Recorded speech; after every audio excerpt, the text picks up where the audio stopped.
Project வந்து ஒரு ஸ்கூலுக்காக நம்ம பண்ணி கொடுத்துருந்தோம், பிரைம் பேர்ட்ஸ் கார்டன். இதோட இனாகரேஷன் வந்துட்டு மிஸ்டர் மயில்சாமி அண்ணாதுரை, நம்ம இந்தியாவோட முன்னாள் இஸ்ரோ தலைவர். இது ரொம்ப சந்தோஷமான ஒரு காட்சி. இது ஆக்சுவலாக ஸ்டூடெண்ட்டுக்காக தான் இது வந்து டிசைன் பண்ணது. இன்றைக்கி வந்து அதை வந்து ஸ்டூடெண்ட் கையில் வந்து ஒப்படைச்சாச்சு.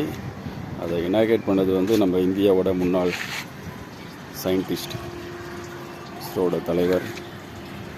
ஒரு கண்கொள்ளா காட்சி இது. இந்த வாய்ப்பு கொடுத்த அந்த ஸ்கூல் நிர்வாகத்துக்கு வந்து நம்ம வந்து இன்றைக்கும் வந்து ஒரு நன்றி உள்ளவர்களாக இருப்போம்.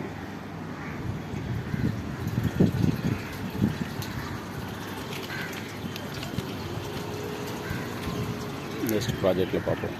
இது பேக் சைடும் நிறைய பண்ண வேண்டியது இருக்குது, அடுத்தடுத்து பார்ப்போம். ரொம்ப நல்லாவே வந்திருக்கு. ஒரு 20 நாளைக்கு முன்னாடி ஒரு 20 டேஸ் இருக்கு மாதிரி நம்ம பண்ணி 20 டேஸ்க்கு பண்ணது தான் நல்ல ரிசல்ட்டு.